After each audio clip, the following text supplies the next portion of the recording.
7일 금요일 당신의 클래스를 높여드리는 아침. 상암동 클래스. 안녕하세요. 이가혁입니다. 안녕하세요. 김화은입니다. 아니, 비 오면 상쾌하고 공기 맑아야 하는 거 아닙니까? 미세먼지가 웬 말입니까? 그러니까요. 이례적으로 비가 오면서 동시에 고농도 미세먼지가 서쪽 지역 중심으로 나타나고 있는데요. 네. 오늘도 전국의 대부분이 대기질이 좋지 않다고 합니다. 가급적 KF 마스크 쓰는 게 좋겠습니다. 자, 그럼 오늘 준비한 소식 미리 보여드리겠습니다.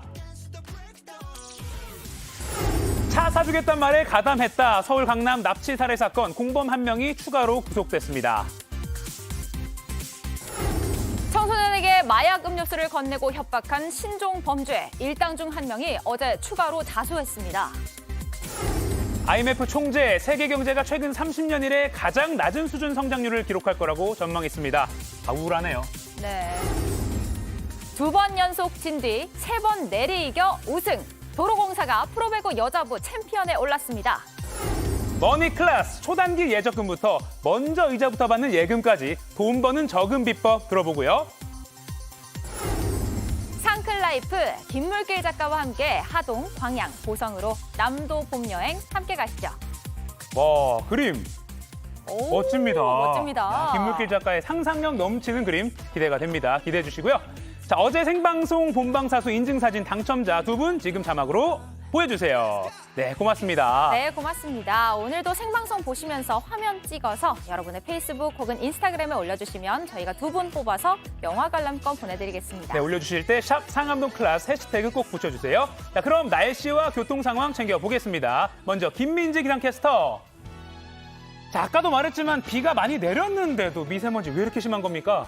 네, 단비가 지나가더니 미세먼지의 반짝 추위가 찾아왔습니다. 이 탁한 공기, 어제 내몽골권에서 발생한 황사가 주 원인입니다.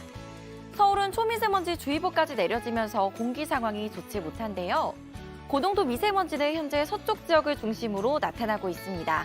미세먼지 특보가 내려진 서쪽 지역은 물론 경북 지역까지 일평균 초미세먼지 농도가 나쁜 단계 예상됩니다. 충남과 호남은 미세먼지 비상저감 조치도 시행되고 있어서 호흡기 관리에 신경 써주셔야겠습니다. 오늘은 출근길 짙은 안개도 주의해 주셔야겠습니다. 아침 기온이 낮아져 내륙 곳곳에 안개가 낀 가운데 미세먼지가 심한 서쪽 지역은 가시거리가 200m 미만으로 시야가 매우 답답하겠습니다. 바람도 종일 쌀쌀하게 불겠습니다. 오늘 서울의 최저 기온 6도로 어제보다 1도가량 떨어졌고요. 내일은 아침 기온이 3도까지 뚝 떨어지겠습니다. 오늘 오후 경기 동부와 강원 영서에 5mm 미만의 비가 조금 내리겠고요. 그 밖에 중부와 호남에는 약한 빗방울이 떨어지겠습니다. 현재 서울, 전주 6도, 대구, 창원 9도로 어제보다 2에서 7도가량 낮아 쌀쌀합니다.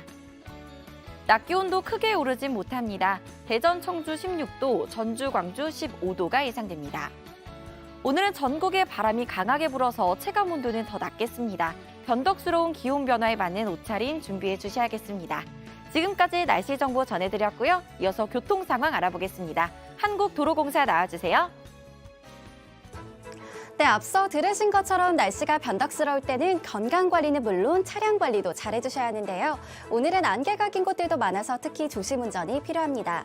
경기 동북부 지역에서 서울 도심으로 들어오는 길 동부간선로 성수 방향으로는 수락지하차도에서 성수분기점까지 40분 정도 예상되고 올림픽대로 하남 쪽으로는 행주대교에서 여의 상류까지 37분 소요됩니다.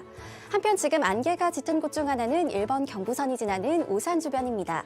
부산 방향 여기에서 8km 구간 정체인데 안개등과 비상등 활용 잘해주셔야겠습니다.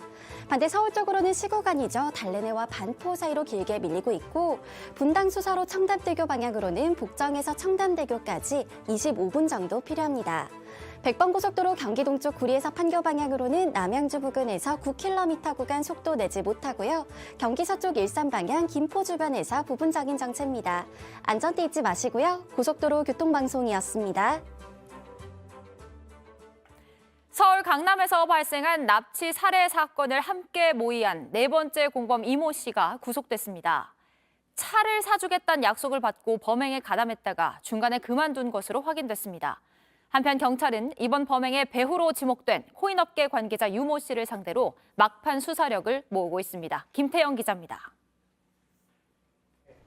영장 실질 심사를 받기 위해 법원에 출석한 피의자 이모 씨. 취재진의 질문에 아무 대답을 하지 않았습니다. 혹시 중간에 범행 가담했다가 이탈하신 이유 있으실까요? 윗선에 대해서는 전혀 들으신 바 없으신가요? 재판부는 어제 강도 예비 혐의를 받는 이 씨에 대해 도주 우려가 있다며 구속영장을 발부했습니다. 이 씨는 지난 1월 이미 구속된 황대한으로부터 제안을 받고 피해자를 미행하는 등 함께 범행을 준비한 혐의를 받고 있습니다. 황 씨가 차를 주겠다는 말에 가담했지만 중간에 그만둔 것으로 확인됐습니다. 앞서 경찰은 이번 사건의 배우로 지목된 코인업계 관계자 유모 씨를 강도살인 교사 혐의로 지난 5일 긴급 체포했습니다. 유 씨는 주범 이경우에게 착수금 4천만 원을 건넨 의혹을 받고 있는 인물입니다. 경찰은 이경우가 범행 직후 유 씨를 만난 사실에 주목하고 있습니다. 이경우가 범행 직후 유 씨를 2차례 만나 6천만 원을 요구한 경위를 파악하고 있습니다. 현재 유 씨는 경찰 조사에서 범행을 완강히 부인하고 있는 상태입니다. 유 씨 부부는 피해자로부터 특정 코인 투자를 권유받고 투자에 나섰다 손해를 봤다며 피해자를 상대로 법적 분쟁을 벌여왔습니다. 경찰과 별도로 전담수사팀을 꾸린 검찰은 유 씨 부부가 피해자와 얽힌 여러 사건들을 종합적으로 수사하고 있습니다. 이경우 등 경찰이 구속된 피의자 3명은 오는 10일 검찰에 송치될 예정입니다. JTBC 김태영입니다. 강남 한복판에서 학생들에게 마약이 든 음료를 건네고 또 이를 미끼로 학부모들을 협박한 신종 범죄가 충격을 주고 있습니다. 어제 일당 중 한 명이 추가로 자수했는데 검거되거나 자수한 일당 모두 단순한 아르바이트인 줄 알았다고 주장합니다. 경찰은 배우를 찾기 위해서 수사를 이어가고 있습니다. 유요한 기자입니다. 10대 학생들을 상대로 마약이 들어간 음료에 시음 행사를 벌인 사람은 현재까지 4명으로 파악됩니다. 앞서 경찰은 40대 여성과 20대 남성 등 2명을 붙잡았는데 20대 여성 1명이 자수했습니다. 경찰 조사에서 이들은 서로 몰랐던 사이고 아르바이트로 음료를 나눠줬을 뿐 마약이 들어있는 줄은 몰랐다고 진술한 걸로 알려졌습니다. 경찰은 학부모들에게 협박 전화를 건 휴대번호의 명의자도 특정해 조사 중입니다. 용의자 4명 외에 드러난 추가 인물인데 대포폰으로 명의만 빌려준 건지 실제 마약 음료와 관련이 있는지 등을 살펴보고 있습니다. 자녀의 마약 투약 사실을 알리겠다고 협박하며 금전을 요구했다는 점에서 보이스피싱 조직과 얽혀 있을 가능성도 거론됩니다. 앞서 접수된 고등학생 6명 피해 외에 아직 추가 신고는 없습니다. 불특정 다수를 노린 유례없는 마약 범죄를 두고 윤석열 대통령도 총력 대응을 주문했습니다. 마약이 고등학생에게까지 스며든 충격적인 일이라며 수사 역량을 총동원해 마약 조직을 뿌리 뽑으라고 한 겁니다. 경찰은 우선 학원 밀집 지역에 기동대를 추가 투입해 집중 순찰에 나서기로 했습니다. JTBC 유요한입니다. 분당 정자교 보행로가 무너지는 사고로 2명의 사상자가 나오면서 탄천에 기울어진 다리들 통행이 금지됐죠. 문제는 이 다리들처럼 오래된 기반시설이 집중된 곳 분당만이 아니란 겁니다. 일산, 평촌 같은 30년 된 일기 신도시들이 더 있습니다. 상태가 어떤지 조소희 기자가 돌아봤습니다. 분당과 같은 시기 조성된 일기 신도시 안양 평촌입니다. 아파트 단지들과 가까운 하기천을 매일 시민들이 오고 갑니다. 하기천 내비산교를 둘러봤습니다. 사고난 다리처럼 1993년도에 만들어졌고 안전점검 C등급을 맞은 보행도입니다. 이렇게 곳곳에 연석이 깨져 있는 것을 볼 수 있는데요. 자전거 도로를 만들면서 아스팔트를 여러 번 덮은 흔적도 보입니다. 인근 수천교로 가봤습니다. 상태는 비슷합니다. 다리 표면 곳곳에 금이 갔고 갈라져 부서져 내린 곳도 볼 수 있습니다. 무너진 정자교처럼 C등급 보통입니다. 당장 사용을 중단해야 하는 취약 등급은 아니지만 관심을 가져야 하는 이유입니다. 노후화로 인해서 철근이 부식돼서 무너지는 상황이라면 그와 유사한 시대에 만들어진 교량들에 대해서 한번 좀 전면적으로 점검을 해볼 필요가 있습니다. 분당과 평촌 말고도 일산, 삼본, 부천 모두 5곳 1기 신도시들은 30년이 넘었습니다. 김포 등 2기 신도시 13곳도 20년이 됐습니다. 30년 넘는 노후 시설물 비율은 현재 17.3%, 앞으로 5년이면 2배, 10년 안엔 3배로 늘어납니다. 대비책이 없으면 시설물이 낡아가는 속도를 따라가기 어려울 수 있습니다. 국토교통부는 올해 1월 시설물 안전유지관리 5개년 계획을 발표하며 효율적 관리 필요성을 얘기했습니다. 하지만 이번에도 제대로 된 점검은 사고로 사람이 숨지고 다친 뒤에야 이뤄지고 있습니다. JTBC 조소입니다. 어제 오후 7시 반쯤 충북 청주시 사직동의 한 도로에서 60대 남성이 몰던 25인승 통근버스가 인도로 돌진했습니다. 이 사고로 50대 보행자 한 명이 크게 다쳐 병원으로 옮겨졌습니다. 경찰은 버스가 갑자기 말을 듣지 않았다는 운전기사의 진술을 토대로 정확한 사고 경위를 조사하고 있습니다. 국제통화기금 IMF가 앞으로 5년간 세계 경제 성장률이 연평균 3% 수준에 그칠 것으로 내다봤습니다. 크리스티나 게오르기에바 IMF 총재는 현지 시간 6일 워싱턴 DC에서 열린 대담에서 1990년 이후 가장 낮은 중기 성장 전망을 기록할 거라며 이같이 밝혔습니다. 최근 불거진 금융 부문의 위험에 더해 우크라이나 전쟁과 지정학적 갈등이 교역 감소로 이어지면서 장기적으로 세계 총생산의 최대 7%가 감소할 수 있다고 전망했습니다.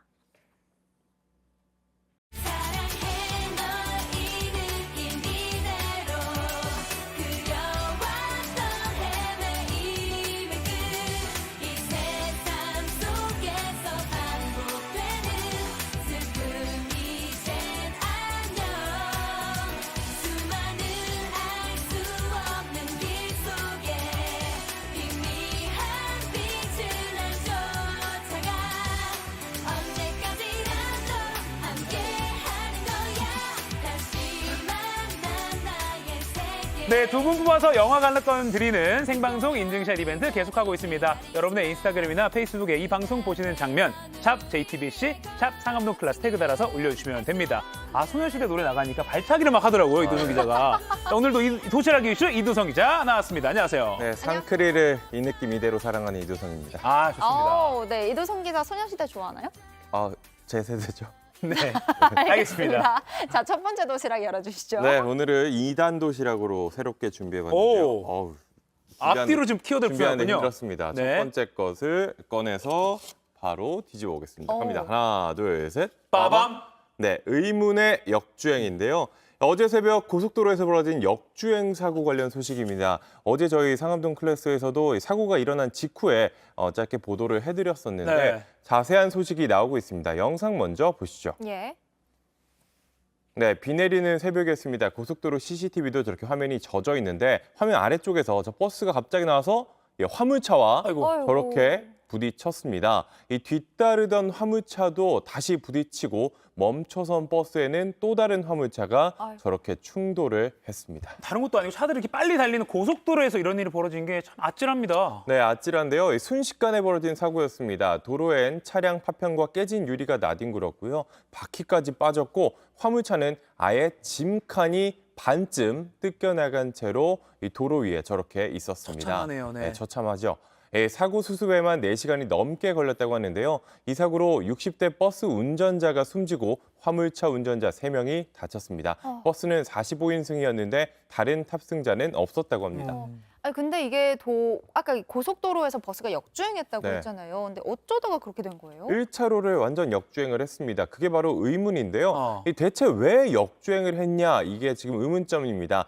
이 버스는 충주 요금소에서 중부 내륙 고속도로에 진입해 40km 정도를 갔습니다. 이때는 정주행을 했는데 네네. 여주 분기점 근처에서 정차했다가 갑자기 차를 돌린 걸로 파악됐습니다. 2km가량 달리다가 사고를 냈습니다. 이 역주행 이유에 대해 아직 조사 중인데요. 경찰 관계자 이야기 들어보시죠. 5차로 되는데 그거를 한 번에 못 돌리는 거죠. 후진을 해서 전진을 해서 한 2번 반복을 했죠. 네, 저렇게 두어 번 반복을 해서 차를 돌린 건데요. 이 충북 충주에 차고지를 둔 통근버스라고 하는데 왜 대체 그 시간에 경기 여주에 있었는지도 의문점입니다. 이 경찰은 CCTV 영상과 목격자 진술 등을 토대로 사고 경위를 조사하고 있습니다. 이 숨진 버스 운전자 혈액도 국립과학수사연구원으로 보내 분석할 예정이라고 합니다. 갈수록 의문만 남는 사건이네요. 새로운 소식 나오면 좀 더 전해주시고요. 자, 다음 도시락도 볼까요? 네, 두 번째 도시락, 미리 준비했던 도시락 네. 바로 뒤집어 보겠습니다. 하나, 둘, 셋. 빠밤. 네, 생명 구했지만인데요. 이 남편의 생명을 구한 반려견을 보신탕집에 넘긴 주인이 이 수사를 받았습니다. 동물보호법 위반 혐의였는데 검찰은 죄가 있다고 봤지만 재판에 넘기지 않는 기소유예 처분을 내렸습니다. 화면 먼저 볼까요? 네. 네, 이 귀여운 강아지 이름이 복순이인데요. 전북 정읍 한 마을에서 주인이 뇌졸중으로 쓰러지자 크게 짖어 도움을 요청해 생명을 구한 걸로 유명하다고 합니다. 네네. 그런데 지난해 8월 복순이가 크게 다쳤습니다. 예, 지금 저렇게 화면을 조금 가렸는데요. 네네. 피를 많이 흘렸습니다. 한 동네 주민이 흉기를 휘둘렀던 건데 복순이가 자신의 반려견을 물어 화가 났다는 이유에서 이런 일을 저질렀습니다. 그런데 복순이를 키우던 60대 여성, 이 다친 복순이를 보신탕집에 넘겼습니다. 아이고. 아니, 키우던 강아지를 어떻게 보신탕집에 넘길 수 있습니까? 거기다 생명까지 구해주는 강아지인데. 네, 남편의 생명을 구한 강아지인데요. 믿기지가 않죠. 다친 복순이와 동물병원에 갔더니 병원비가 150만 원이라는 말을 들었다고 합니다. 이게 부담이 돼서 발길을 돌렸던 건데요. 식당에는 돈도 받지 않고 넘겼다고 합니다. 식당 주인은 다친 복순이를 끈으로 묶은 뒤에 나무에 매달아 결국 숨지게 했습니다. 병원비 150만 원이 부담돼서 그랬다. 함께 살던 반려견인데 좀 안타깝네요. 네. 네, 맞습니다. 뭐 돈이 뭔지 이게 부담이 된다면 될 수도 있는 금액이라고도 생각이 드는데 이 사실을 알게 된 동물보호단체 비글구조 네트워크가 사체를 찾아서 장례를 치르고 경찰에도 신고를 했습니다. 이 견주와 식당 주인 그리고 복순이를 다치게 한 이유까지 모두 검찰에 넘겨졌는데요. 하지만 이 검찰은 개 주인, 견주에 대해서 기소유예 처분을 내렸던 겁니다. 그러니까 죄가 입증이 되긴 하지만 경미하기 때문에 재판에 넘기진 않는다 이런 건가요? 네, 맞습니다. 딱 그런 논리인데요. 이 혐의는 인정이 됐습니다. 다만 남편이 뇌경색 투병 중이고 생활고 때문에 병원비의 부담을 느낀 점을 고려했다고 합니다. 그래서 기소유예를 했고요. 70대인 식당 주인 역시 매달아 죽이는 것 외에 적절한 방법을 생각하기 어려웠을 것으로 보인다며 마찬가지로 기소를 유예했습니다. 보신탕을 더 팔지 않겠다고 한 점도 참작했다고 하고요. 하지만 이 복순이를 다치게 한 그 이웃은 죄질이 나쁘다며 재판에 넘겼습니다. 그 흉기를 휘둘렀던 이유 말이죠. 네, 맞습니다. 그렇군요. 참 사정이 전혀 이해되지 않는 건 아니 뭐 생활고 뭐 이런 얘기까지 하니까요. 근데 치료비를 마련할 다른 방법은 없었을까 좀 아쉬운 생각이 들긴 합니다. 자, 오늘 잘 들었고요. 다음은 월드 클래스로 가볼까요? 네, 오늘은 제가 지구촌 소식들 준비해봤습니다. 내일 아주 중요한 날이에요. 어떤 날이죠? 그래요? 로또 추첨. 그렇죠. 네, 내일 로또 추첨 앞두고 또 설레는 마음으로 오늘 한 장 사볼까 하는 분들 있으실 텐데 눈이 번쩍 뜨이는 당첨 비법이 있다고 합니다. 공유를 해드릴까요, 말까요? 알려주세요. 네. 자, 일단 먼저 말씀을 드리면 우리나라 복권은 아닙니다. 한 태국인 남성이 최근 복권에 당첨됐는데요. 요즘 핫한 챗 GPT가 당첨번호를 찍어줬다고 합니다. 네? 챗 GPT한테 당첨 어떻게 되냐 물어보고 번호를 찍어준 거예요? 네. 이 당시에 챗 GPT가 찍어준 번호는 57, 27, 29, 99 이렇게 4개인데요. 이 중에 99가 당첨돼서 상금 2,000바, 우리 돈으로 7만 7천 원을 탔습니다. 당첨금 좀 소소하네요. 네. 그래도 뭐 맨날 꽝만 나오는 저한테는 커 보이는데 큰 금액은 아니지만 챗 GPT로 당첨됐다는 사실을 소셜미디어에 공개하자마자 큰 반향을 일으켰는데요. 어떻게 질문을 해서 당첨번호를 줬는지 알려달라 이런 문의가 빗발쳤다고 해요. 챗 GPT 이용하는 게 중요한 게 이게 질문을 잘해야 적절한 답을 주는 것 같더라고요. 그렇죠. 질문을 잘해야죠. 이 남성은 자신의 질문 방식 일부를 영상으로 공개하기도 했는데요.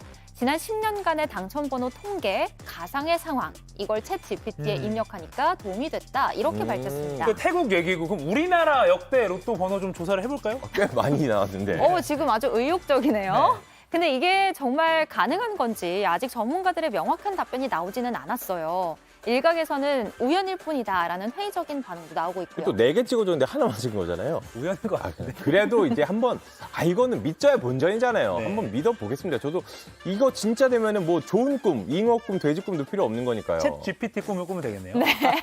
앞서 당첨된 이 태국 남성의 성공이 뭐 단순한 운이었는지 아니면 정말 챗 GPT로 신세계를 연 건지 이제 다음 생성번호의 결과를 보면 알 수 있지 않을까 싶은데 그 주인공 우리 중에 나왔으면 좋겠네요. 태국 가야겠네요. 자, 이번엔 미국 캘리포니아주의 몬터레이만으로 가보시죠. 자, 지금 엄청난 사투가 벌어지고 있습니다. 싸우는 거구나. 네, 바다의 최상위 포식자인 범고래들이 귀신고래를 공격하는 장면인데요. 귀신고래는 회색고래라고도 부르거든요. 범고래보다 몸집이 몇 배나 큰데도 지금 밀리고 있습니다. 아, 그래도 싸울 때는 체급 차이라는 게 있는데 예. 그런 식으로 때로 달려들면 이길 수가 없나 봐요. 네, 지금 범고래는 어림잡아도 한 30마리 정도고 귀신고래는 딱 2마리거든요. 이 귀신고래는 다 자라면 40분에 육박하기 와. 때문에 새끼를 공격하는 경우는 좀 있어도 이렇게 다 자란 귀신고래를 공격하는 건 드물다고 해요. 근데 가차 없이 하네요, 이번에는. 네, 범고래의 별명이 뭔지 아세요? 뭡니까? 킬러고래입니다. 아. 포악한 백상아리도 공격을 할 정도로 민첩성과 힘, 공격 기술을 고루 갖췄다고 해요. 이 영상에서 이 범고래의 습성과 사냥 패턴이 아주 지금 잘 보이고 있죠. 야, 그리고 저 공격당한 귀신고래는 어떻게 됐어요? 걱정되는데. 그렇죠. 범고래들이 무려 5시간 넘게 공격을 했다고 하고요. 귀신고래 2마리는 다 수심이 얕은 곳으로 헤엄을 쳐서 다행히 살아는 남았다고 합니다. 다만 한 마리가 좀 크게 다쳤다고 해요. 그러니까 이게 좀 뭐 잔혹하지만 자연의 섭리를 본 거잖아요, 우리가. 네네. 그렇죠. 이 약육강식이라고 하죠. 그래도 귀신고래가 이번에 위기를 잘 넘겨서 다행인 것 같습니다. 오늘 제가 준비한 소식 여기까지고요. 지금까지 월드클래스였습니다. 네, 자 이어서 비즈니스 클래스 시작해 보겠습니다. 매주 금요일 따끈따끈한 기업 소식과 소비자 정보를 전해드리는 코너죠. 오늘 경제산업부 이상화 기자 나왔습니다. 자, 이 기자 오늘 어떤 소식 준비하셨나요? 네, 먼저 전해드릴 건 최저가 전쟁입니다. 기업들이 가격 경쟁을 하면 소비자들에게 좋은 일인데요. 네. 유통업체들이 자체 브랜드, PB 상품에서 가격 경쟁이 치열하다는 소식입니다. 저는 PB 하면 뭐 대형마트나 편의점이 맞아요. 가장 맞아요. 먼저 떠오르거든요. 요즘은 브랜드도 다양해지고 있는 것 같고요. 네, 맞습니다. 쿠팡까지 최저가 경쟁에 뛰어들고 있는데요. 그 덕에 오히려 가격이 1년 전보다 떨어지고 있는 제품도 있다고 합니다. 요즘 고물가 시대에 가격이 내리는 건 되게 드문데 네. 너무 좋은 것 같은데 좋은 거 아니에요? 저 관심 가요, 저. 네, 한 예로 쿠팡이 만드는 PB 두부 제품인데요. 1년 사이 30% 가격이 낮아졌습니다. 콩 오. 가격은 올랐지만 쿠팡이 발주량을 10배 이상 늘리면서 가격 인하가 가능했다고 하는데요. 야. 쿠팡에서 만든 도시락 김이나 즉석밥 같은 경우도 10%씩 가격을 내려서 팔고 있는 상품들입니다. 야. 기존 물류망을 활용하고 생산을 효율화해서 가격을 낮춘 건데요. 조사를 해보니 소비자 물가를 산정하는 가공식품 73개 중에 지난해에 비해 가격이 낮아진 식품이 40개 정도 된다고 합니다. 오, 꽤 되네요. 요즘 저는 이걸 또 많이 이용하기도 하는데 곰곰이나 뭐 코멧 다양한 제품들이 있더라고요. 네, 쿠팡은 2017년 자체 생수인 탐사수를 냈는데요. 이후 2020년 7월에 PB 사업부를 별도 법인으로 독립시키면서 본격적으로 PB 생산에 뛰어들었다고 합니다. 네. 올해는 기존 유통업체들과의 전면 승부를 선언했는데요. 본격적으로 가격 전쟁에 나서는 분위기입니다. 다른 마트들도 비슷하게 PB 부문을 키우고 있는 상황인데요. 이 결과 가격 경쟁력이나 제품 다양성, 상품의 질 등이 서로 성장하고 있다고 볼 수 있는 상황입니다. 코로나 유행으로 도시락이라든가 간편식 PB 식품도 많이 나왔습니다. 또 싼 거 찾아보니까 요즘에 그 라면 PB 제품도 맞아요. 많더라고요. 막 경쟁이 치열해지고 있어요. 맞아요. 네. 네, 화면에 나오는 게 홈플러스와 삼양식품이 출시한 이춘삼 짜장라면인데요. 오. 한 봉지에 500원이어서 와. 4개 드리가 2,000원입니다. 와, 싸다. 보통 짜장라면의 절반 정도 가격이죠. 올해 출시했는데 이 2달 만에 56만 봉지가 팔리면서 완판이 됐다고 합니다. 와. 제작진은 가격을 줄이기 위해서 건더기 스프도 뺐다고 하는데요. 요즘에는 소비자들이 다양한 토핑을 넣는 경우가 많으니까 거부감이 없는 것 같다고 말하기도 그러네. 했습니다. 이마트의 노브랜드 라면은 2016년 출시 때부터 5봉지가 들어있는 한 번들이 1,980원에 팔고 있습니다. 하나에 396원인데요. 입소문을 타고 지난해에는 100만 개 넘게 팔렸고 올해 1분기에만 50만 개가 넘게 팔렸다고 합니다. 야, 꼭 필요한 거에만 집중했다고 볼 수 있는데 야, 고물가 시대에 진짜 대안이 되겠네요. 네, 고물가는 비단 우리나라만의 일은 아니죠. 유럽이나 미국 등도 PB 제품이 더 많이 자리 잡고 있는데요. 미국에는 매장 대부분을 자체 브랜드 상품으로 채운 마트도 있는 상황입니다. 우리나라도 거품을 뺀 PB 시장이 더 커질 것이라는 분석이 나옵니다. 자, 좀 더 라면 얘기하니까 저희 공복에 방송하지 않습니까? 배고파요. 앞으로 이 아이템 좀 자제해 주셔야 되겠는데요. 네, 다음은 어떤 소식인가요? 네, 이번에는 이가혁 앵커가 더 힘들게 네. 시원한 맥주 이야기입니다. 맥주. 아우, 왜 이래요? 네, 요즘 맥주 업계들이 진한 맥주를 생산하고 있습니다. 오. 직원들이 지나가는 트럭에 줄을 서서 박수를 치고 있는데요. 하이트 진로에서 만든 신제품 켈리가 이번 주 화요일 출고가 됐습니다. 사실 맥주 업계는 신제품이 자주 나오는 업계는 아닌데요. 최근에는 조금 더 자주 새로운 맥주가 나오고 있는 상황입니다. 근데 생각해보니까 그런 것 같아요. 편의점 가면 못 보던 종류의 맥주들이 아주 다양해요, 맞아요. 요즘. 네, 하이트 진로가 내놓은 켈리는 테라에 이어서 4년 만에 나왔습니다. 올몰트, 다시 말해서 메가 100% 상품이라는 설명입니다. 진한 보리 맛이 난다는 건데요. 롯데 칠성도 하반기에 클라우드를 리뉴얼 제품을 내놓기로 했고요. 카스로 대표되는 오비도 재작년에 풍미가 있는 한맥을 내놨는데 이번에 거품이 더 오래가는 리뉴얼 제품을 내놨습니다. 신기하다. 이따라 이렇게 왜 자꾸 이렇게 새로운 걸 내놓는 거예요? 이유가 있어요? 네, 올해 본격적으로 코로나 유행이 마무리가 되고요. MZ세대 등 새로운 소비층을 잡기 위해서입니다. 지금까지는 국산 맥주가 시원하고 청량감 있는 라거 중심이었잖아요. 라거 맥주는 소주와 섞어 먹는 소맥으로 많이 소비되기도 했는데 하지만 좋아하는 술 몇 잔을 즐기는 등 취향을 준비하는 MZ세대들로 주류 트렌드가 바뀌고 있다고 주류 업계가 보고 있는 겁니다. 와인에 이어서 하이볼이나 위스키가 인기인 것도 그렇고요. 맞네. 진한 맥주도 이런 MZ세대들의 취향을 저격할 수 있다고 판단을 해서 나온 걸로 보입니다. 아침부터 또 시원한 맥주 이야기 또 한 번의 고통을 라면에 의해서 주시네요. 자, 마지막 소식은 화장품 방문 판매 소식이라면서요? 네, 진화하는 방문 판매 소식 전해드릴게요. 네. 코로나 영향으로 피해를 입은 업종들이 많은데요. 이 중에서 사람들을 만나는 업종들이 타격이 컸습니다. 대표적인 게 화장품 방문 판매원인데요. 네. 10년 전에는 4만 명까지 있었던 아모레퍼시픽의 카운셀러, 다시 말해 방문 판매원 숫자가 현재 절반 수준인 2만 명대로 줄어든 상황입니다. 그래서 업계에서는 방문 판매원들이 온라인을 활용해 영업과 판매를 할 수 있도록 허용해달라고 했는데요. 이게 지난달에 통과가 됐습니다. 그럼 이제 화장품 업계에서도 좀 새로운 영업 방식이 생길 수 있겠네요.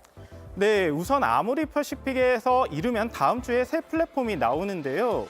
오프라인을 넘나드는 마케팅을 준비하고 있다고 합니다. SNS를 활용해서 영업을 하고 온라인에서 고객 피부 고민을 파악해서 맞춤 샘플을 제공하는 등 다양한 방식이 가능해질 것으로 보입니다. 새로 여는 방판 커머스몰에는 설화수와 헤라 등 주요 브랜드들이 비대면으로 선보일 예정입니다. 카운셀러들은 더 많은 고객 관리가 가능해졌고요. 고객층도 넓어지면서 다양한 영업 전략을 펼칠 수 있게 될 예정입니다. LG 생활건강도 내부적으로는 카운셀러들의 온라인 판매 영업을 준비하고 있는데요. 지금도 카운셀러 전용 앱에 화장품과 미용기기 소개 동영상을 올리고 있는데 앞으로 더 시간과 공간에 구애받지 않고 소통할 수 있게 될 걸로 보입니다. 지금까지 금요일마다 찾아오는 비즈니스 클래스였습니다.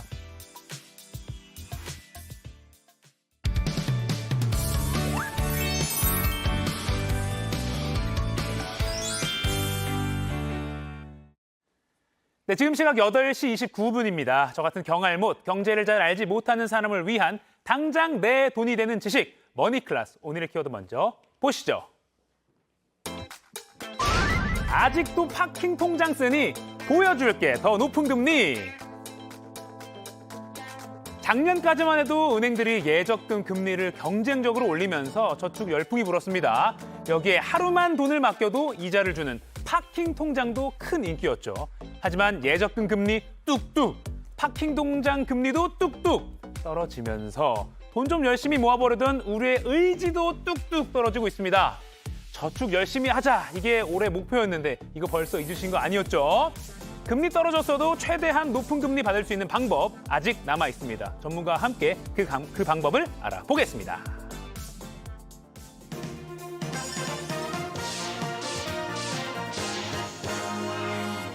부자 되는 개념 쏙쏙 알려주는 손희의 금융 크리에이터와 얘기 나눠보겠습니다. 안녕하세요. 안녕하세요. 아까 키워드 보여줄게, 사실 에일리 씨 노래였는데 보여줄게 이거였는데 제가 잘 살리지 못했습니다. 아, 네. 자, 작년 12월에 희애님도 파킹 통장 추천해 주셨는데 맞습니다. 그 사이에 그렇게 금리가 많이 떨어졌어요? 네, 맞습니다. 왜 그런 겁니까? 네네. 그러니까 말씀해 주신 대로 파킹 통장은 우리가 잠시만 넣어둬도 하루만 넣어둬도 이자를 받을 수 있는 통장, 수시 입출금식 통장인데요. 네. 그러니까 파킹, 우리가 주차를 하듯이 잠시 돈을 넣어둬도 우리가 혜택을 받을 수 있다라고 해가지고 굉장히 인기를 끌었습니다. 맞아요. 근데 작년 말에는 은행권에서 예금 금리 이 인상에 대해서 막 경쟁이 붙었었잖아요. 네. 그래서 파킹 통장의 이자가 뭐 4%는 평균이었고요. 5%까지 기록을 한 그런 통장들도 있었습니다. 그런데 지금은 금리가 뚝 떨어진 상황이잖아요. 네네. 그러니까 인터넷 전문은행인 K뱅크 같은 경우에는 2.7%의 금리로 기록이 되고 있고요.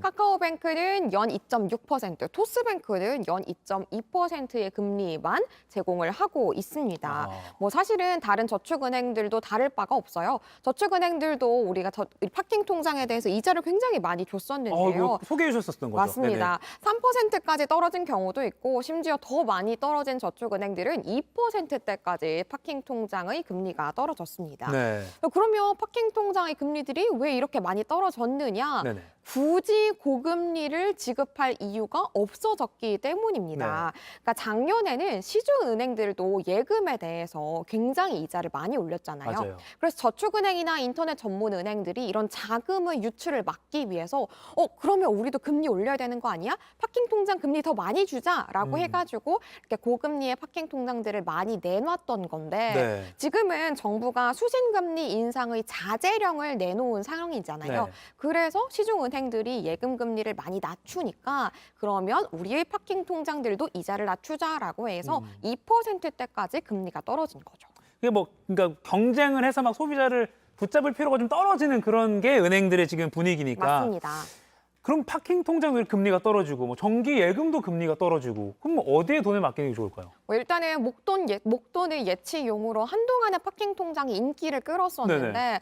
우리가 미국의 은행도 파산하니까 혹시 우리도? 라는 불안감도 조성됐고요. 네. 그리고 또 MZ들은 빨리 넣었다가 빨리 빼는 걸 또 선호합니다. 그냥 오래 묵히는 거 잘 못하기도 해요. 맞아요. 저도 MZ거든요. 네. 그래요? 네네. 네, 그런 이제 니즈가 또 반영이 됐기 때문에 이제 초단기 예금이 뜨고 있는 건데요. 통상적으로 우리가 정기 예금이라고 하면은 보통은 최소 1년 정도는 예치를 해두는 걸 생각을 했었습니다. 네. 그런데 초단기 예금은 한 달만 넣어두는 것도 가능한 그런 상품들을 얘기를 하는 거고요. 네. 한 달 단위로 가입해서 가입 기간을 설정할 수가 있습니다. 네. 그러니까 다양한 우리가 이제 비교군으로 비교를 해볼 수가 있는 건데요. 네네. 이렇게 써주신 것처럼 만기는 6개월 미만으로도 가능하고요. 네. 하지만 예금 상품이다 보니까 이 초단기 예금은 입출금은 안 됩니다. 파킹 통장은 수시 입출금이 가능하다라는 게 가장 큰 차이점이라고 볼 수 있겠고요. 네. 그런데 금리 보시는 것처럼 초단기 예금이 파킹 통장을 앞지른 지가 꽤 됐습니다. 그래요? 제가 아까 K뱅크랑 카카오뱅크를 예시로 들었었잖아요. 네네. 예, 두 은행 모두 2%대의 금리인데 초단기 예금은 이미 3%대입니다. 3%. 네. 그렇기 때문에 파킹 통장보다 금리 혜택이 괜찮으니까 그럼 우리 파킹 통장 가입할 필요 없겠네? 라고 보시는 고객들이 더 많아진 거고요. 네. 하지만 예치 기간이 길어지면 길어질수록 금리를 더 많이 받을 수 있습니다. 네. 보시는 것처럼 초단기 예금의 금리는요. 평균적으로 3%대를 제공을 하고 있고요. 네. 많게는 뭐 3.7%, 3.5%까지 제공을 하고 있습니다. 네, 제법 괜찮다는 생각이 드네요. 네. 자, 초단기 예금뿐만 아니라 초단기 적금도 있다고요? 네, 맞습니다. 사실은 초단기 적금은 좀 생소합니다. 적금 막 오래 하는 거 아닌가요? 맞아요. 네네네. 그러니까 매달 쌓아가는 게 적금의 개념이었잖아요. 그러니까 적금은 통상 최소 이제 우리가 6개월 정도는 묵혀두는 게 일반적이었는데요. 네네. 이제는 1개월 단위로도 가입을 할 수 있게 된 거고요. 대표적으로 국민은행과 하나은행, IBK, 기업은행, 그리고 K뱅크에서 초단기 적금을 이미 내놨거나 혹은 출시할 예정입니다. 네. 그래서 평균적으로 초단기 적금 역시 연 3%의 금리를 제공하는데요. 여기 보세요. 국민은행은 6%까지도 제공하는 상품을 내놨습니다. IBK 기업은행도 5.35%까지 금리를 제공하겠다라고 내놨고요. 이렇게 은행들이 초단기의 적금까지 내놓은 거는 우리가 금리 인상기가 이제 불확실성이 조금 더 길어지고 있잖아요. 네네. 이럴 때 은행들이 자금을 좀 묵혀놔야 될 것 같다. 미리 좀 유치를 해놔야 될 것 같다라는 필요성이 생겨서 초단기 적금이 나온 겁니다. 네. 하지만 이런 초단기 적금을 가입하실 땐 좀 유의하실 게 있습니다. 뭡니까? 만약에 중도 해지를 하게 되신다면 금리가 거의 나오지 않는 0%대가 됩니다. 그래요. 네, 그렇기 때문에 이런 초단기 적금을 가입하실 때는 당장은 내가 생각하지 않아도 되는 여유 자금에 대해서 초단기 적금을 가입하시고요. 이 돈에 대해서만큼은 내가 좀 금리를 더 받겠다 하시는 부분만 하는 분들만 가입을 하시면 좋을 것 같습니다. 그렇군요. 그러니까 뭘 이런 가입할 때 중도 해지 조건 이런 걸 좀 잘 따져봐야 될 것 같아요. 맞습니다. 그렇죠? 자, 그리고 이제 만기가 됐을 때 이자를 주는 게 아니라 아예 가입을 할 때, 그러니까 시작할 때 이자를 먼저 받고 하는 그런 예금도 나왔다는데 이것 좀 설명 좀 해주세요. 사실 굉장히 생소한 네네네. 개념인데요. 이제는 심지어 이제 선이자 지급 방식의 예금 상품까지 나온 건데요. 토스뱅크가 이런 상품을 내놨습니다. 네. 먼저 이자 받는 예금 같은 경우에는 우리가 가입은 최소 100만 원에서 이제 최대 10억 원까지 가입할 수 있고요. 네. 연 3.5%의 선이자를 지급하겠다라고 조건을 내놨습니다. 네. 그래서 금액도 굉장히 폭이 넓기 때문에 자유롭게 선택하시면 되고요. 네. 기간은 3개월과 6개월 이렇게 두 가지의 선택지가 있기 때문에 선택해서 가입하시면 되는데 어떤 기간을 선택하시든지 상관없이 금리는 연 3.5%로 선이자 동일하게 적용받습니다. 만약에 1억 원을 6개월간 맡기는 고객이 있다라고 네네. 가정을 한번 해볼게요. 네네네. 그러면 세전 기준으로 176만 원의 이자를 받을 수 있거든요. 근데 이름처럼 이자를 먼저 주는 상품이다 보니까 그럼 가입과 동시에 176만 원의 이자를 제가 받을 수 있습니다. 그러면 이 이자는 고객이 원할 때 언제든지 출금을 할 수 있는 거고요. 그래요. 그러면 이 176만 원을 다른 데에 재투자를 할 수 있겠죠. 다른 이자가 좋은 또 다른 예금에 넣는다거나 네. 혹은 투자 상품에 굴려서 이자를 더 받을 수 있는 거니까 굉장히 장점이 큰 상품이고요. 그렇군요. 네, 만약에 만기를 채운다면 이제 재가입도 가능합니다. 그래요? 네, 3회까지도 가능하기 때문에 이제 재가입을 해서 이자를 챙길 수 있는데요. 요거는 이 이자를 그대로 적용받는 건 아니고 재가입하는 시점의 금리를 적용받게 됩니다. 시점마다 조금 다를 수 있다. 네, 근데 여기서 의문이 하나 듭니다. 네. 이렇게 176만 원 혹은 다른 이자를 받았는데 만약에 중도 해지를 하면 또 어떻게 중도 해지 이슈가 있네요. 네. 중도 해지를 하게 된다면 당연히 이 이자를 그대로 줄 리는 없겠죠. 먼저 지급한 이자에서 중도 해지를 한 이자를 빼고요. 그 금액에 대해서 원금에서 차감을 하고 나서 고객에게 원금을 내어주는 방식으로 계산을 한다라고 합니다. 가급적 중도 해지 안 할 만한 돈을 좀 해놓는 게 낫겠다라고 보면 되겠네요. 마음 편하게. 단기 예적금 좀 소개해 주신 거 좋긴 한데 네. 뭐 중간에 넣고 뺄 수 없는 거는 조금 아쉽긴 하고요. 자, 그러면 파킹 통장, 하루만 넣어도 돈이 붙는 그거의 장점을 유지하면서도 더 높은 금리를 주는 상품 마지막으로 좀 소개해 주시죠. 사실은 굉장히 오랫동안 인기가 있었던 통장인데요. 네. 바로 CMA, 자산관리 계좌도 추천을 한번 드려보고 싶습니다. 네네네. CMA 통장이 뭐지? 하는 분들도 있을 수 있잖아요. 쉽게 얘기해서 종금사랑 우리가 증권사의 입출금 통장이라고 생각을 하시면 되겠습니다. 네. 이 종합금융회사나 그리고 증권사들은 투자자들에게 예탁금을 받아서 이거를 굴립니다. 운용을 하는데 네. 보통은 우리가 안정성이 상대적으로 높은 국공채나 양도성 예금증서 그리고 단기 회사채에 투자를 해서 이거에서 수익을 얻어서 회사들 그리고 고객사가 나눠서 이제 수익을 갖게 되는 방식인데요. 주의할 점이 있죠. 네, CMA는 예금 보호가 안 된다라는 점 좀 유의를 하셔야겠습니다. 네. CMA도 사실은 이자를 하루만 맡겨도 받을 수 있기 때문에 장점은 있지만 원금 보장 안 된다는 거 꼭 기억하셔야겠습니다. 네, 손실 가능성 아예 없진 않다. 유의점까지 들어봤습니다. 이따가 유튜브로 이어지는 상클 2교시에서 오늘은 희애님과 이야기 나눠보겠습니다. 고맙습니다. 감사합니다.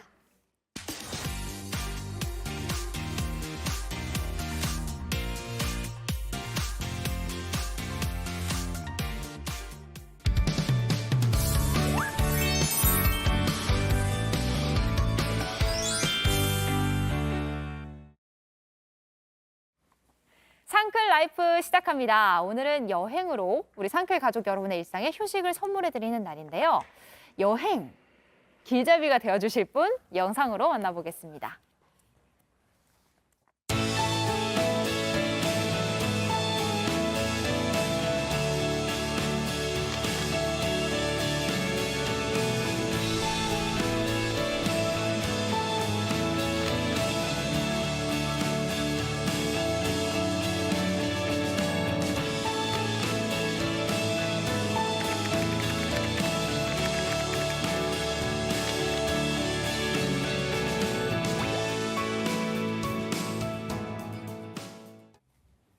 네, 우리 일상에 상상을 더한 그림으로 따뜻한 위로를 전하는 화가이자 여행 작가 김물길 작가님 모셨습니다. 안녕하세요. 안녕하세요. 네, 안녕하세요. 김물길입니다. 야, 오랜만입니다. 그쵸. 사실 뭐 물길 작가님은 어느 계절이나 따뜻하게 그림으로 담아내시면 특히 봄에 더 잘 어울린다는 생각을 해요. 물론 여름에 나오시면 또 여름에 잘 어울린다고 말씀을 드릴 거지만요.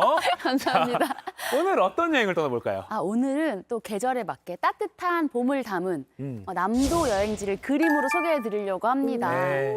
처음에는 경남 하동을 먼저 소개해 드릴게요. 하동, 전라도와 경상도를 가로지르는 그 하동 풍경 궁금합니다. 네, 그러니까 하동이라고 검색을 하면 가장 먼저 떠오르는 단어가 이제 벚꽃이기도 하잖아요. 그래서 하동에서 봄을 보러 찾아가는 사람들이 정말 많은데요. 맞아요. 섬진강을 곁에 끼고 흐르는 그런 벚꽃길의 모습이 어떤 모습일지 굉장히 궁금했어요. 그래서 하동 심리 벚꽃길은 화개장터에서 쌍계사로 들어가는 6km 구간을 말하는데요. 네. 섬진강을 따라서 이어진 벚꽃길 중에서도 가장 아름다운 곳으로 손꼽히는 곳입니다. 하동 심리 벚꽃길. 네. 올해 유독 좀 벚꽃이 빨리 지는 것 같아서 네, 아쉬웠거든요. 맞아요. 이렇게 그런 만나니까 또 아쉬움이 좋아요. 있어서 제가 그림으로 벚꽃을 가지고 왔는데요. 네. 네네.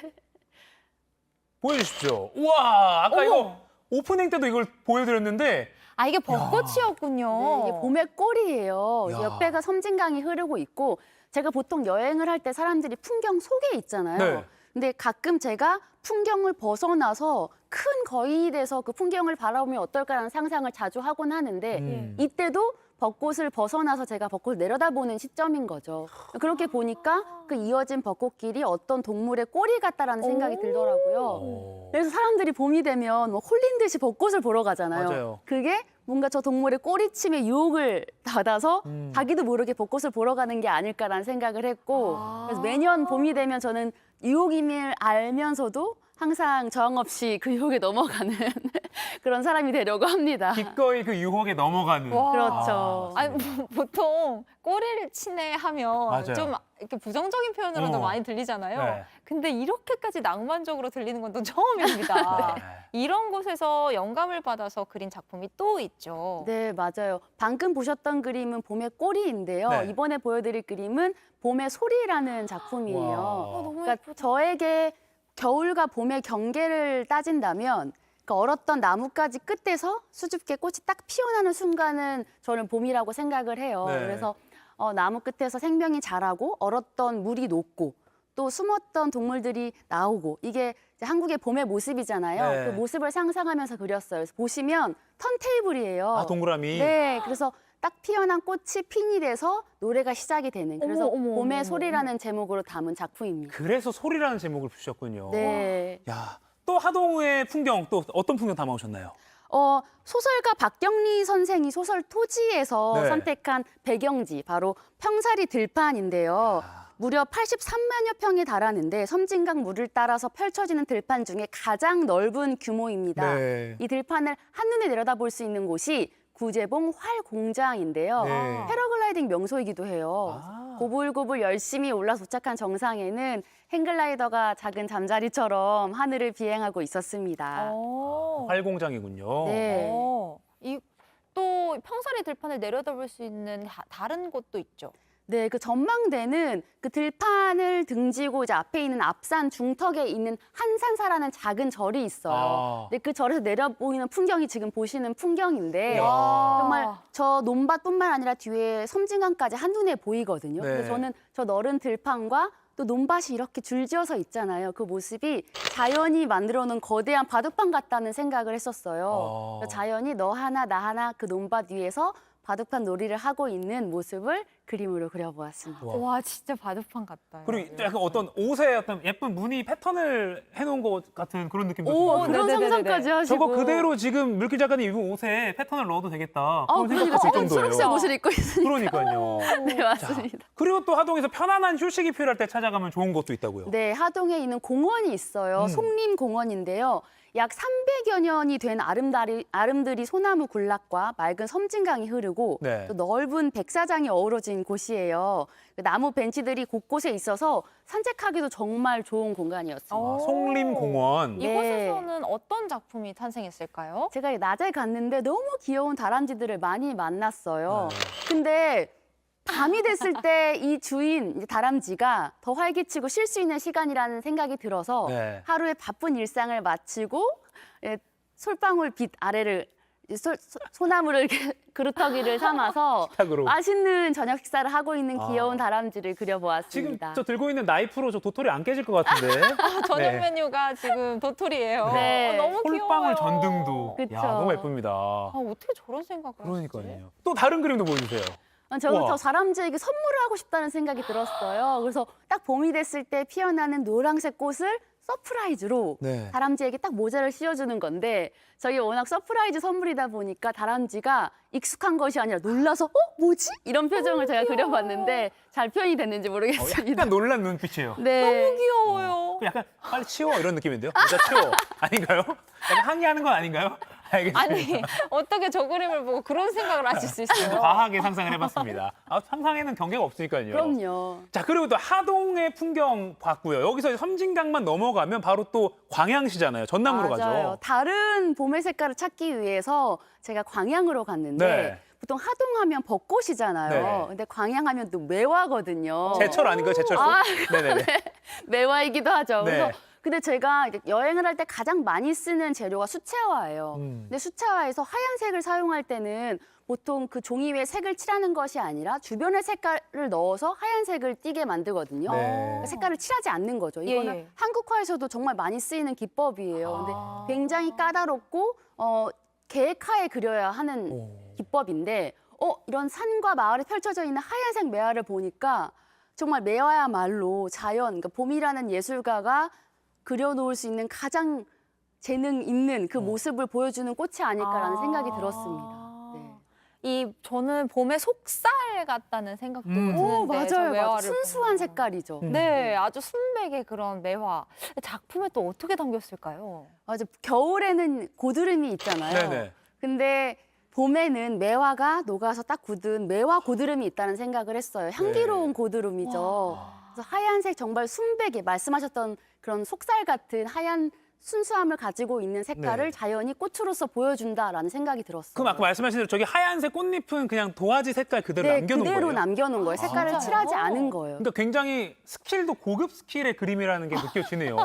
또 자연이 또 저기 순수한 색깔이긴 하지만 주변에 아름다운 풍경의 색깔이 없으면 또 매화가 또 빛나지 않잖아요. 네네. 그래서 저도 항상 여행을 하지만 정말 자연이라는 것은 저에게 굉장히 큰 자극을 주기도 하고 네. 또 엄청난 스승의 역할을 한다는 생각이 들었어요. 네. 이 배경도 이렇게 뭔가 인상파처럼 이렇게 그 유채가 이렇게 잘 어우러지게 돼 있어서 그쵸. 너무 예뻐요. 네. 아, 감사합니다.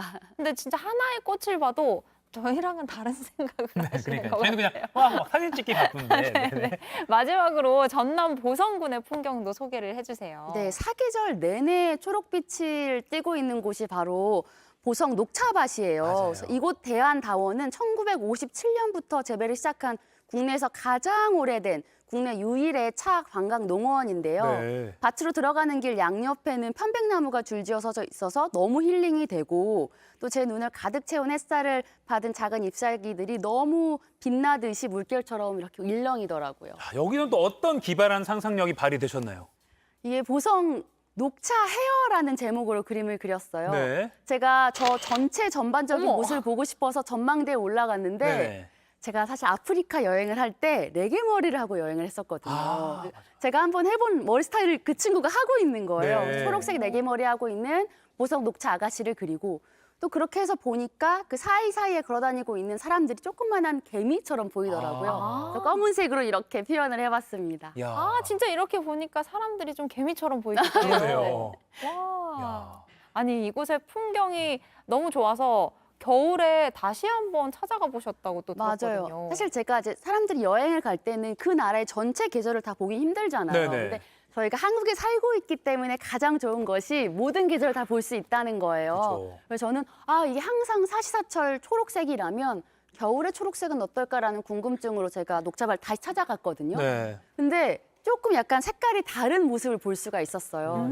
그리는 아까 보이는 풍경이 이제 제가 겨울의 모습을 그린 건데요. 네네. 겨울에는 약간 완전 초록색은 아니고 살짝 빛바랜 듯한 초록색에 눈이 내려서 그 위에 약간 소금 뿌린 것처럼 하얀색이 쌓여 있더라고요. 아. 여름에는 따뜻함에 녹아있는 녹차밭이었다면 겨울에는 약간 추위를 품고서 얼어있는 녹차 아가씨를 이렇게 그림으로 그리게 됐습니다. 두 개 비교하니까. 네, 확실히 보성 녹차 헤어랑은 조금 다른 느낌이에요. 네, 얼굴도 약간 파란기가 띄고 있고 추위가 좀 머금고 있죠. 그러네요. 눈썹까지 하얗게 얼었네요. 네. 보성 출신 엘사 같기도 하고요. 네. 오늘 제가 유독 이렇게 보성 룩으로 입고 온 것 같아요. 보성룩, 네. 보성 홍보까지 마시겠습니다. 자, 오늘 김묵희 작가의 특별한 시선으로 남도의 봄 흠뻑 느낄 수 있는 시간이었습니다. 자, 오늘 말씀 고맙습니다. 네, 감사합니다.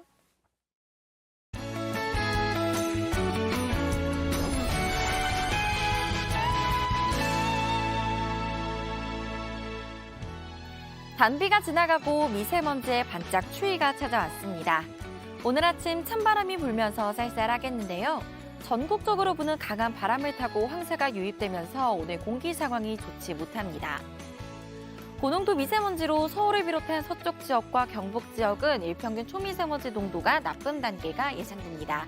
특히 초미세먼지 경보가 내려진 충남과 호남은 미세먼지 비상저감 조치도 시행 중이라서 호흡기 관리에 각별히 신경 써주셔야겠습니다. 오늘은 출근길 짙은 안개도 주의하셔야겠습니다. 현재 내륙 곳곳에 안개가 끼어 있는데요. 미세먼지가 심한 서쪽 지역은 가시거리가 200m 미만으로 시야가 매우 답답하겠습니다. 오늘 오후 경기 동부와 강원 영서에 5mm 미만의 비가 조금 내리겠고요. 그 밖에 중부와 호남은 약한 빗방울이 떨어지겠습니다. 현재 서울, 대전 7도, 창원, 부산 10도로 약 1시간 전보다 기온이 조금 올랐지만 여전히 쌀쌀함이 감돌고 있습니다. 낮 기온은 서쪽 지역을 중심으로 15도 이상, 동쪽 지역은 19도를 넘어서겠습니다. 주말에는 전국에 맑은 하늘 드러나겠습니다. 다만 찬 공기가 기온을 떨어뜨리면서 주말 동안 아침 기온은 상당히 낮아질 전망입니다. 날씨였습니다. 꽃샘추위에 미세먼지까지 면역력 낮아지기 딱 좋은 날씨입니다. 네. 여러분 모두 컨디션 잘 살피면서 이번 주말 건강하게 보내시기 바랍니다. 네, 오늘 본방송 끝나고 유튜브 방송 상클 2교시 이어지는 날입니다. 소니의 금융 크리에이터가 직접 자신이 경험한 공인중개사 준비부터 합격까지 이야기를 들어보겠습니다. 자, 지금 JTBC 뉴스 유튜브 들어오셔서 댓글 참여 많이 해주시기 바랍니다. 네, 그럼 상암동 클래스 본방송은 여기서 마치겠습니다. 여러분 오늘도 상클하세요. 2교시에서 만나요. 주말에도 상클하세요. 시작하는 저도 어쩐지 웃음나 그때 우리